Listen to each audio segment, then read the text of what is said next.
Ya, di video kali ini saya coba akan membahas latihan soal momen inersia dan momen gaya. Jadi di sini ada dua soal, momen inersia satu soal dan momen gaya satu soal. Oke, ini adalah soal momen inersianya. Jadi ini ada beberapa titik yang memiliki massa ya. Jadi ini partikel lah ya, partikel yang memiliki massa gitu ya. Nah, sumbu putarnya adalah sumbu Y dan bagaimana cara menentukan momen inersia sistemnya. Kemudian soal yang kedua, nah ini tentang momen gaya ya. Jadi ada beberapa gaya. Nah di sini yang kita cari adalah tentukan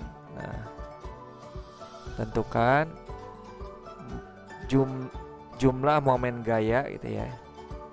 Jumlah momen gaya. Maksudnya adalah momen gaya total ya. Dengan poros di titik P ya, di titik P. Nah, seperti apa pembahasannya?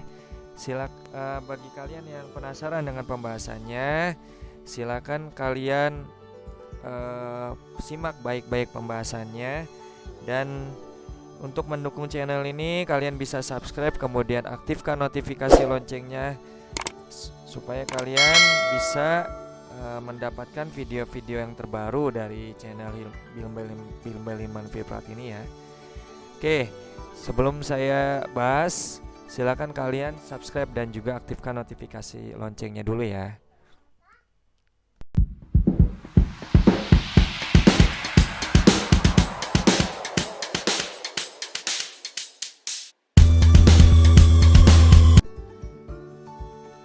Oke, kita mulai saja pembahasannya. Nah, di sini poros putarnya adalah sumbu Y. Jadi partikel yang bermassa ini kita arahkan terhadap sumbu Y. Nanti ini jarak partikel terhadap sumbu Y-nya adalah R-nya ya. Nah, jadi ini untuk M1 R1-nya itu adalah 0 ya. Kenapa 0? Karena M1 sudah ada di sumbu Y, sudah ada di porosnya. Sedangkan R2 jarak sumbu Y terhadap massa 2. Nah, ini adalah R2. R2-nya adalah 1 meter ya. Kemudian M3, nah ini jarak sumbu Y terhadap M3, yang ini adalah R3. R3-nya adalah 1 meter. Untuk untuk R4, karena partikel bermassa 4 ya, M4 ini sudah ada di sumbu Y, nah maka R4-nya adalah 0. Jadi massa 4 ini sudah ada di porosnya, jadi 0 ya R-nya. Kemudian M5, nah jarak M5 terhadap porosnya adalah R5. R5-nya 1 ya, R5 adalah 1. Nah, kita cari ya momen inersianya. Oke, kita coba.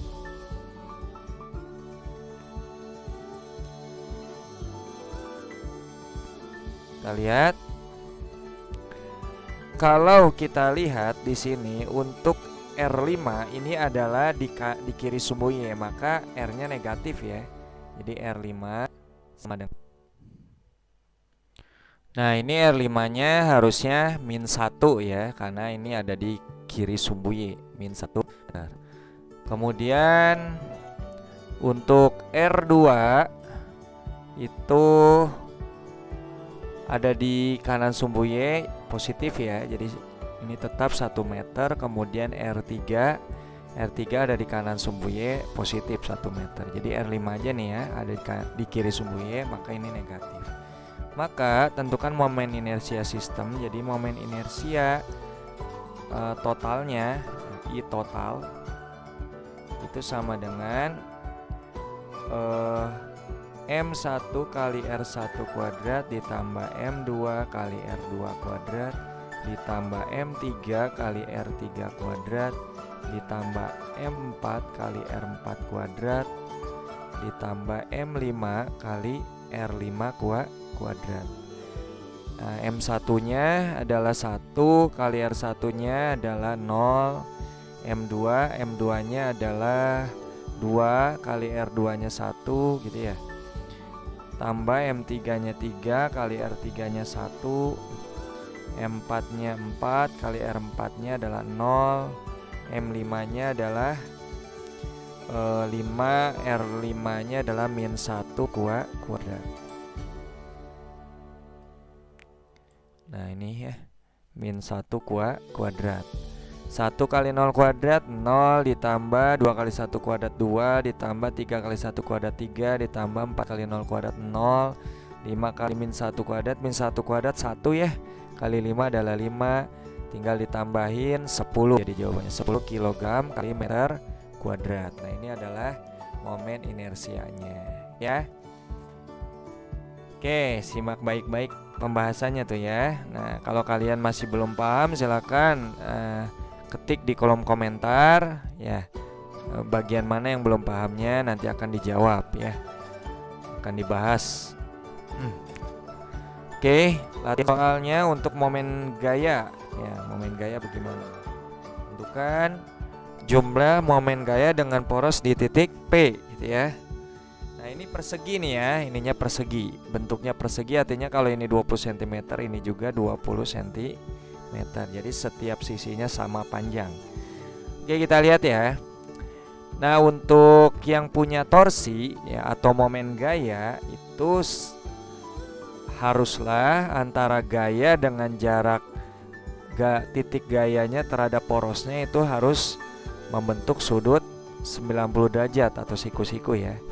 Nah untuk F1 kalau kita lihat di sini, nanti kalau kita cari jaraknya terhadap porosnya itu P ya, ternyata ini tidak membentuk sudut 90 derajat. Artinya ini tidak memiliki momen gaya ya. Kenapa begitu? Kalau torsi 1 nih, F1 dikali D, harusnya rumusnya begini, F1 kali R kali sin theta gitu ya. Nah, karena di sini tidak membentuk sudut antara F1 dengan P gitu ya, maka sin tetanya adalah 0 gitu ya. Jadi F1-nya 10, R-nya ini 10 ya, setengahnya dari 20. Jadi 10 kali sin 0 gitu ya. Sin 0 adalah berapa? 0 kali 10 kali 10 ya tetap aja 0. Gitu ya maksudnya kenapa torsi satunya 0. Oke, untuk torsi 2 ini sebenarnya bisa diperpanjang nih gayanya begini. Nah, di sini ada jarak antara F2 dengan porosnya P. Nah, ini namanya R2. Nah, ini F2 dengan R2 atau boleh kita sebut D lah ya. R2 dengan D2 ini membentuk sudut 90, berarti punya momen gaya ya. Oke, kita lihat torsi 2 sama dengan F2 dikali dengan D2 ya. Nah, rumus ini berlaku ya tanpa menggunakan sin theta kalau tetanya adalah 90 derajat ya. Karena gini, sin 90 derajat adalah 1 kan. Jadi 1 kali R ya R di sini adalah D2 gitu. Jadi F1 kali R kali sin 90 sama aja F1 kali R kali 1, sama aja F1 kali R. Nah, R-nya adalah D2 ya. Oke, F2-nya adalah 20, D2-nya adalah 10 cm. 10 cm ini adalah 0,1 meter ya, dibagi 100. 0,1. Jadi ini 2. Oke, arahnya sekarang kalau kita lihat ini, kalau porosnya di P, ini pasti kalau dibayangkan si perseginya ini berputar searah jarum jam. Berarti kalau searah jarum jam torsinya negatif ya. Nah, ini negatif 2 Newton kali meter ya. Untuk torsi 3 ini kalau diperpanjang begini nih. Nah ini tegak lurus juga ya. Nah ini adalah D3-nya. Nah D3-nya sama, setengahnya 20, 10. Jadi ini F3 dikali D3. F3-nya 10, D3-nya adalah 0,1 ya. Nah kalau kita perhatikan ini, kalau porosnya di P untuk F3 ini pasti memutar searah jarum jam juga ya. Maka ini torsinya negatif. Negatif 2, negatif 1 berarti ya. Nah, negatif 1 Newton kali meter. Untuk torsi untuk F4 ya. Untuk F4 atau torsi 4 Nah, ini ada dua gaya yang bisa diproyeksikan ya. Maksudnya dari F4 timbul dua gaya hasil proyeksi. Nah, ini ada diputar aja nih F4-nya ke sini, nanti didapatkan proyeksi terhadap sumbu X atau horizontal ya. Kalau ini diputar ke sini, dia didapatkan ini proyeksinya terhadap sumbu Y. Nah, gitu ya. Jadi ini F4Y, yang ini adalah F4X. Nah, F4X rumusnya apa? F4 dikali cos theta ya. Berarti kan sama aja F4-nya 40 akar 2 cos theta sama cos 45 ya. Nah, ini 40 akar 2 kali setengah akar 2. Akar 2 kali akar 2, 2 dibagi 21 kali 40, 40 Newton ya maksudnya. Untuk F4Y ini karena F4Y ini jauh dari sudut pakai sin ya. Jadi kalau F4X kan dekat dengan sudut nih, 45 ini dekat ya dengan sudutnya, maka pakai cos. Tapi kalau F4Y itu jauh dari sudut pakai sin. Jadi F4 sin theta yang akan menjadi F4-nya 40 akar 2, sin theta-nya adalah sin 45 sama 40 akar 2 kali setengah akar 2 saja, ini 40 juga ya. Nah, kalau diperhatikan ini untuk F4X, nah ini ada D4, D4-nya 0,1 juga.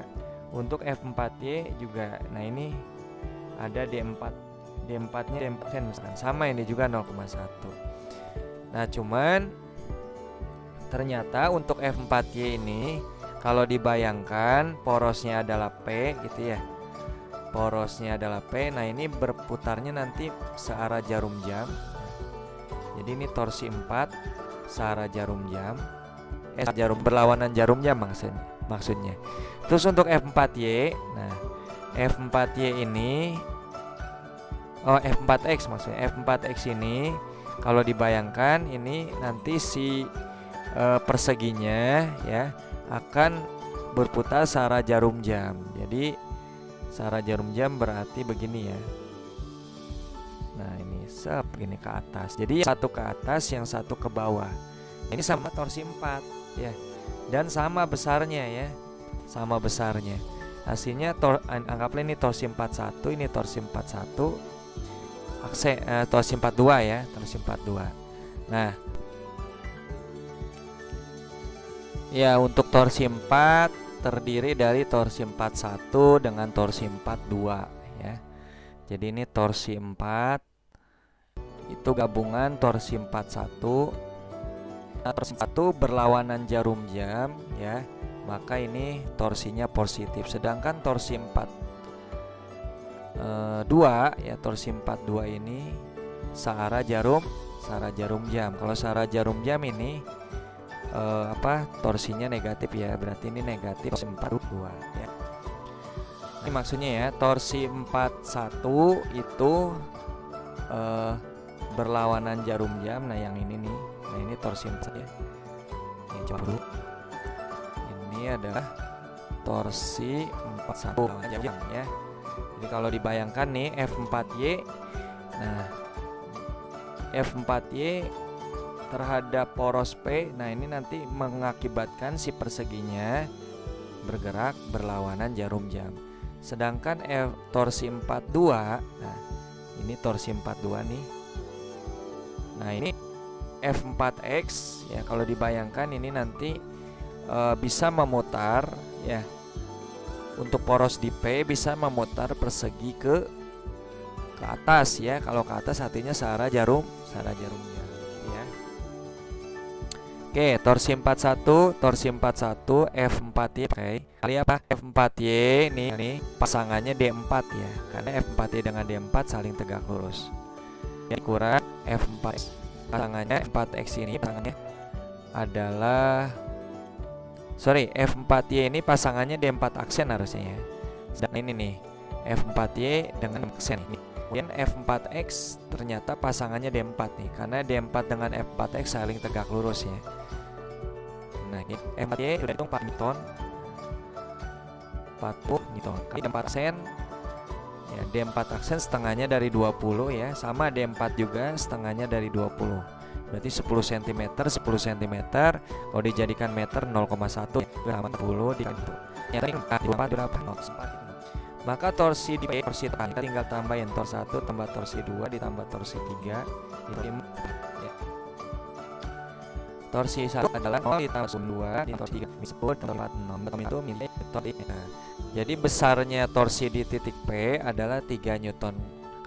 Nah, ini tanda ketika menggunakan persegian berputar berputar ke arah jarum.